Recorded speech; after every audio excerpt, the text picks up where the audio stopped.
Welcome back to Get Your Life Back, the online event.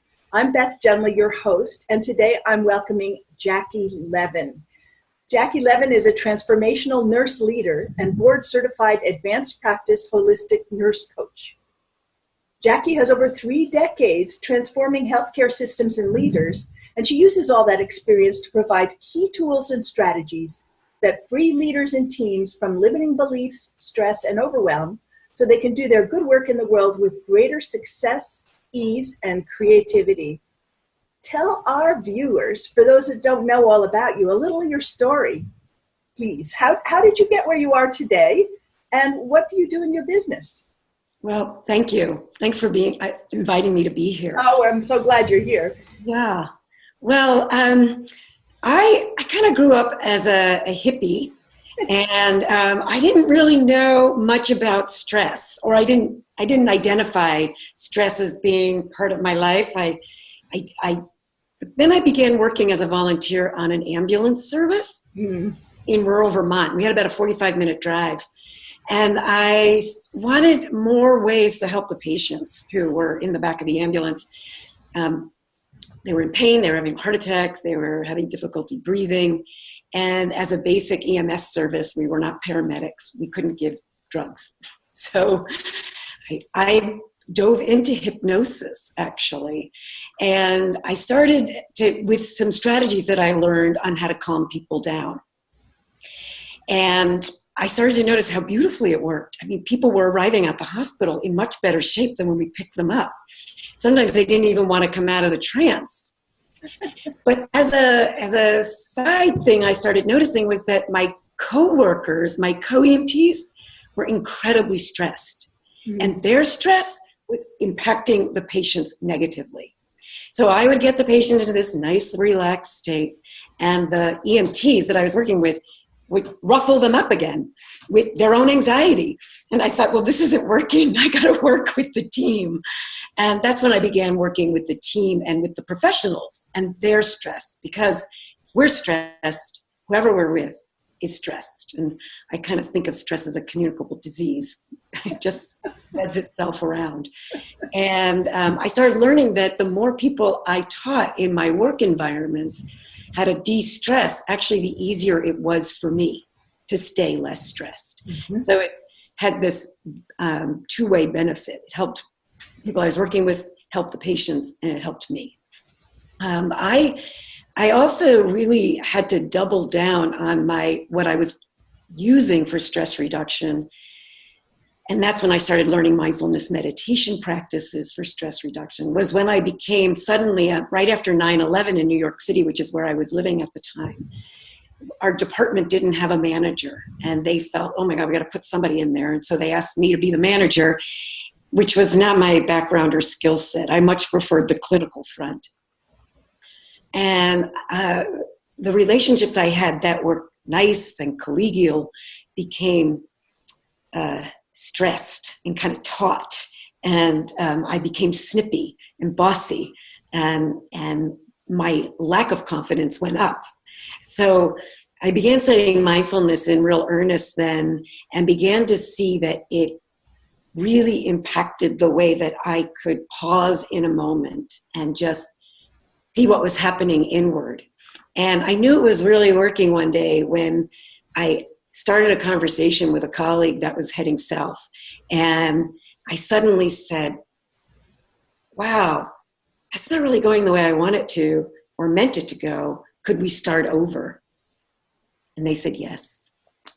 And if I've ever needed to use it again, people are just really willing to start over when you acknowledge that. And that came from my practice of mindfulness, of knowing how to get to the pause, which is something I'll get to later. I want to stop you for a second and repeat that, because that is such a beautiful, simple thing. Wow, this isn't going in the direction I meant it to. Can we start over? That's a beautiful thing. That's worth memorizing. It is. I have to tell you, it really is. And just the underlying premise, which I think is important for people to be aware of, is we're not saying you did something wrong or I did something wrong. Mm-hmm. And I'm not also saying, I didn't mean that. Because sometimes we do mean things that don't come out well. But it's really just saying here in this moment, this didn't happen the way I meant it to or hoped it would. Can we start over? People are very generous in those moments, I found. They're probably also relieved. Yes. They're not wanting it to go south either. People really want good communication. And that's one of the things I think that really is probably one of the bigger stressors for people at work and at home, is how communication can get misconstrued or misinterpreted. So you've already in your story talked about two really important skills that back up that one sentence. One is kind of self-calming, self-hypnosis, which I hope you'll get into a little bit. And the other one is mindfulness, being aware enough to say, oh, my emotions are carrying me away. I'm getting really wound up here. And that wasn't my intention. That isn't fostering the communication that I want to be happening. Let's start over. So those are really beautiful, basic things. And it sounds like they come from the trenches, from deep need. Yes. Okay, so I interrupted you a bunch of... No, that's right. I think either in those places where we find that deep need, we make a choice. And we either choose to just continue on that freight train that's taking us down those tracks, or we figure out how to stop the freight train and turn into a different way of being. And I chose the second because the first wasn't working. Wasn't getting me the results I wanted. You tested it, had you? Yes. Well, life tests you. Yes. Life tested me. Yes. And I just for people listening, I'm a New Yorker. I'm Jewish, and I'm a Leo. So I have a lot of fire in my blood, and also as we go through some of the mindfulness practices, some of those things that are part of the passionate part of me were also the parts that, if I wasn't able to recognize how and when to use them well, were causing more struggle and grief than help. That's really interesting. I'd love for you to unpack that a little bit more, because a lot of us are quite passionate about what we do and how we feel and what needs to change in the world. And we can get quite caught up in how we feel about that, and it doesn't always go the way we want. So talk about how you, channel that? Do move it into a better... Yeah. Well, something. What happens is, I just want to spend a moment thinking about stress and just a baseline of stress. Please. And so what happens with our stress response, we're using it for the common stressors that we have every day. We have time pressures, so we have deadlines or people interrupt us, and resources are sometimes stretched, right? Either financial or people resources for teams. You might need to complete a project. Relationships, communication can be stressful. People in your world are either cooperative and helpful, or they're uncooperative and not helpful. And then people have health problems. They have chronic illnesses, or they're not sleeping well, or they have pain, or they have anxiety. And those things cause stress. So what we do is every day, while we're living our life, we allow our stress response, which is the fight, flight, or freeze response, to take over. And that's not how it was developed. The stress response really was reserved for when your life or your limb is in danger. And so if you're out there on the plain somewhere and you're walking around, and in the grass you see a shape, you have to quickly determine, is that a lion? And do I need to run, fight, or freeze? Or is that a rock? Can I continue on my way? But we use this every day. We just use this every day. We're waiting in line and we're in a hurry. So stress response. And all this does all this kind of damage to the body that we see or don't see. So what was happening in those stressful moments, and how I began to unpack that, is the practice of mindfulness is learning how to take a non-judgmental pause. Mm-hmm. So what is at work in those moments when we're stressed, for example, and me, how did I notice that? And I think for all these people that are watching who want to do good in the world and do good work in the world, is we really want to do that good work well. Mm-hmm. And that really triggers our inner perfectionist or our inner overachiever. Mm-hmm. And when that gets triggered, we're losing our inner balance. We're in favor of one way and one mode of being, and it's not really from this place that works from this deep inner place of calm. So I use a metaphor for that, which is when you're out at sea and the waves are choppy and your boat is being tossed about, we look to the waves and the surface of the water as the answer to our stress or the tossing about. But in reality, what you want to do is you want to throw a life jacket on so that when the boat's being tossed about, you're not so worried about falling off.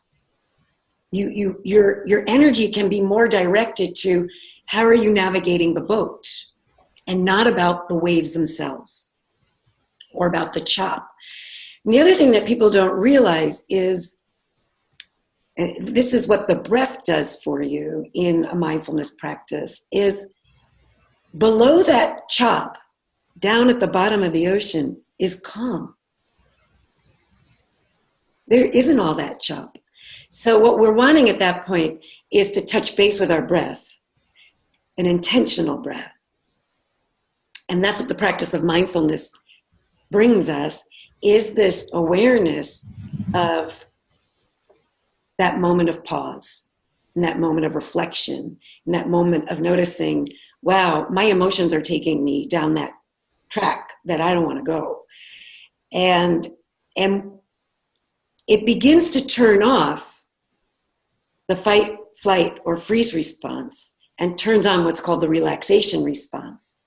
Those two major systems in our body cannot be on at the same time. It's like a light switch. If you're taking a breath, an intentional breath, you're at least giving yourself one moment to take down that stressor a notch. Each time you say take an intentional breath, I took one and I can just feel my shoulders relaxing and I was sort of hunched over listening to you, and I'm more erect and centered now. So thank you for that. You're welcome. Well, that also, I'll just sneak in one of the secret, the hidden habits is our body. Uh-huh. So if we begin to notice our body, it's slouching, or our shoulders are above our ears, or we're clenching our teeth. Those are ways for us to recognize through our body system a habit of stress. And taking that breath gives you that moment to say, oh, where are my shoulders? Where is my body? Can I bring a small smile to my face as opposed to nodding furrowing my brow? Yeah, I add another dimension to that from my background as a nurse midwife. Yes. I was taught when you're working with someone to check your own body to find out what's going on for the other person. For instance, if your shoulders are up here or you're really tense, to consciously relax and then tell the other person, this is a woman in labor we're talking about, relax your shoulders, let your muscles go loose, because it's a good bet that contagion that you talked about is a two-way street, and you can help both ways. So if the communication is going south, it's a good bet that you're picking up some of that tension from the other person. So absolutely. And really the worst thing you can say to somebody who is the other person who is stressed is relax. What you said was relax your shoulders. Uh-huh. That's very different. We can do that. I know where my shoulders are. And also, when people are stressed, if they're thinking they think their life or limb is in danger, they think, no, this is the wrong time to relax. So that's why it is good to begin to mirror. We have these things called mirror neurons in our bodies. And we mirror each other.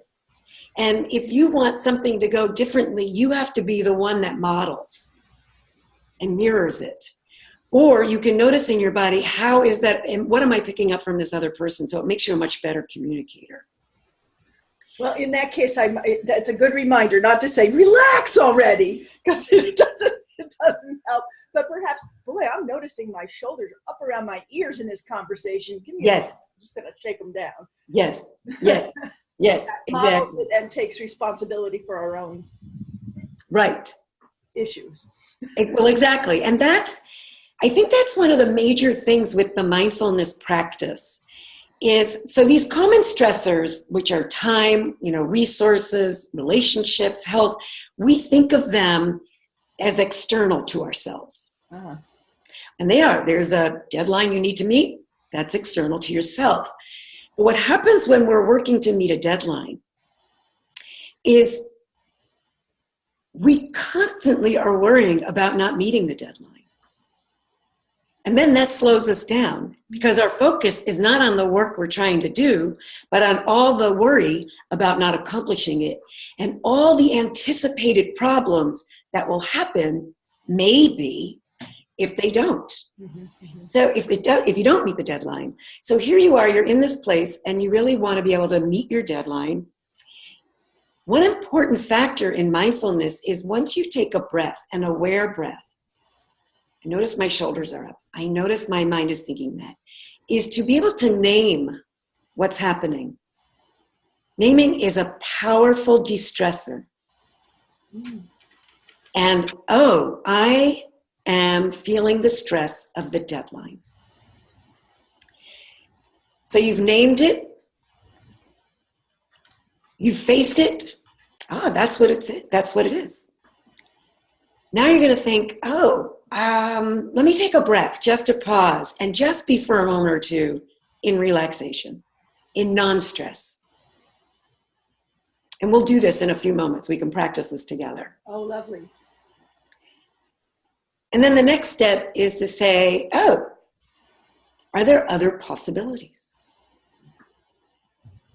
Is there the possibility of saying, you know what, I'm not going to be able to meet this deadline unless 1, 2, or 3 happens. And what I need for 1, 2, or 3 to happen are these other things. Or might it be possible to ask for an extension? Might it be, might I need to take a day off and just focus on this? What are those possibilities? And then you can realign your plan with your new focus.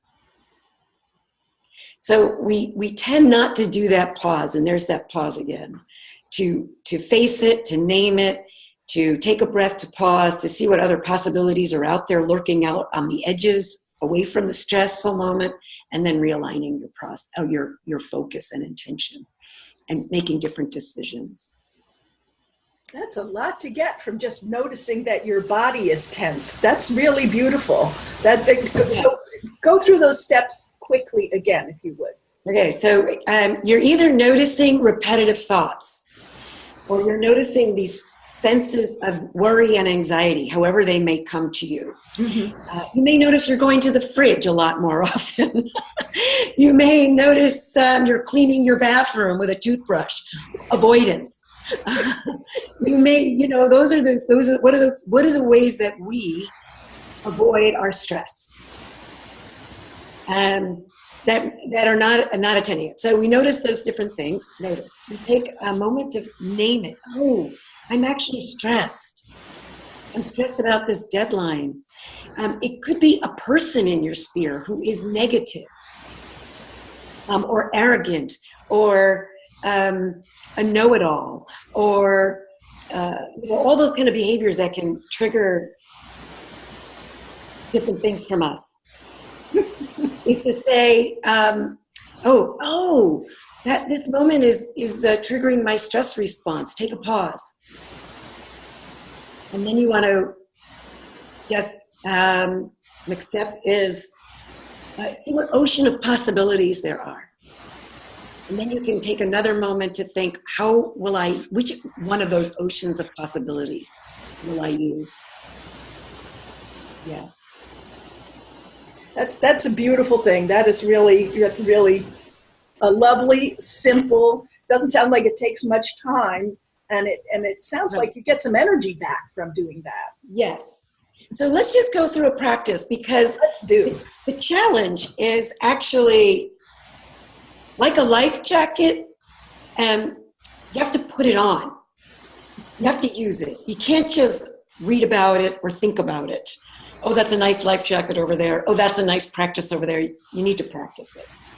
Okay. And what I'm actually going to start with is a real quick exercise for you and for others to notice how their body and thoughts respond to stressful thoughts. And then we'll go into the mindfulness practice. Okay. So take a moment and just check in with yourself. Just notice how your body feels. Yep, you can close your eyes. And on a scale of 0 to 10, I want you to know 0 on this scale of 0 to 10 is you feel really lousy. And on the scale of 0 to 10, 10 is you feel absolutely fabulous. So just give yourself a number and check in with your body. And then I want you to imagine one of your stressors. Maybe your stressors are your commute. Maybe it's a health stressor. Maybe it's a relationship stressor at work or at home with family, a coworker. Maybe it's finances or resources.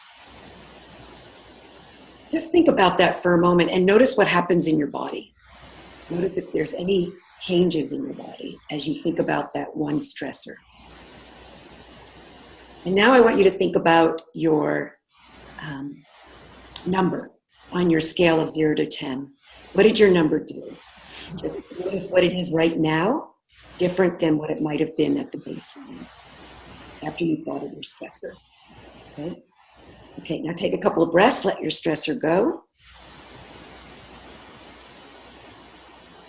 And take a moment now to imagine someplace you love to be. Close your eyes and just for a moment think about where you love to be the most. Maybe it's indoors or outdoors. Maybe it's a place you've been to as a child or as an adult or somewhere you've always longed to go and read about. Just take a moment to notice it. For you, it's the perfect time of day. It's the perfect time of year. It's the perfect weather. Notice if you're alone or you're with others. And now notice how your body feels.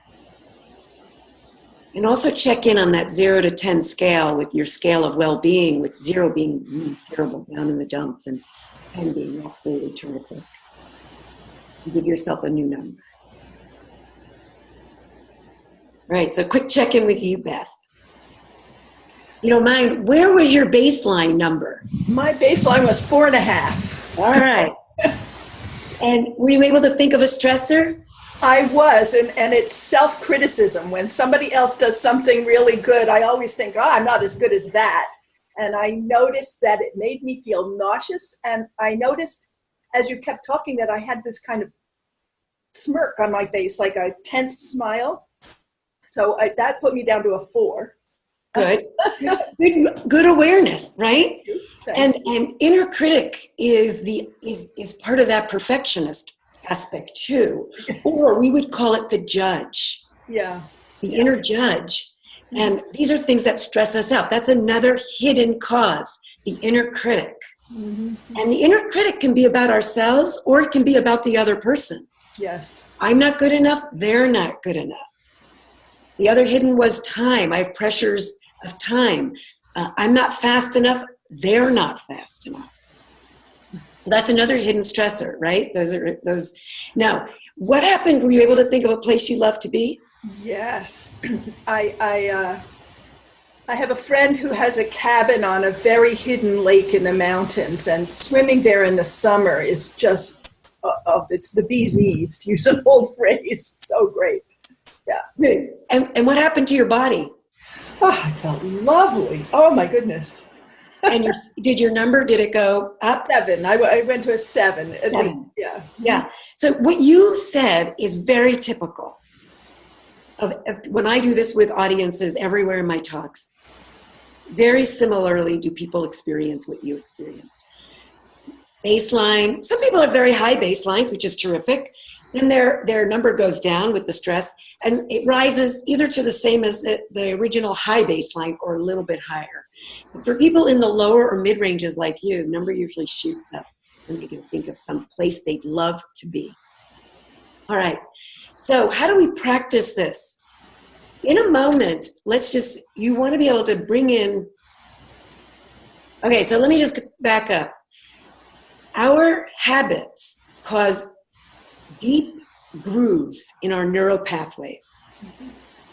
And in a flash, just like for you right then and Beth, those stressors were not here. There was nobody here telling you you're doing it right or wrong.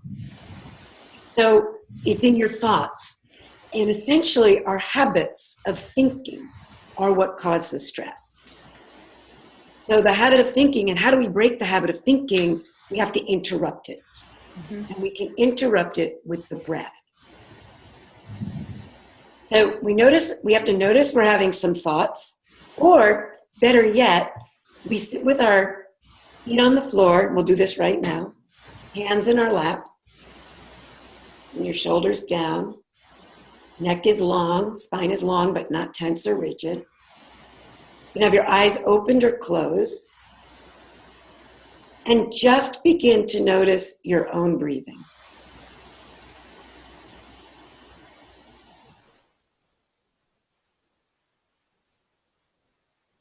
One breath at a time. And you're not trying to change anything about your already perfect self. Just follow one breath at a time.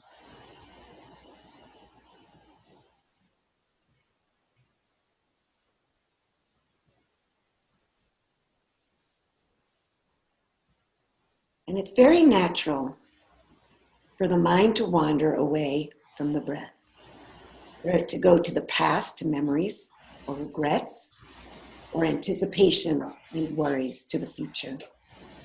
And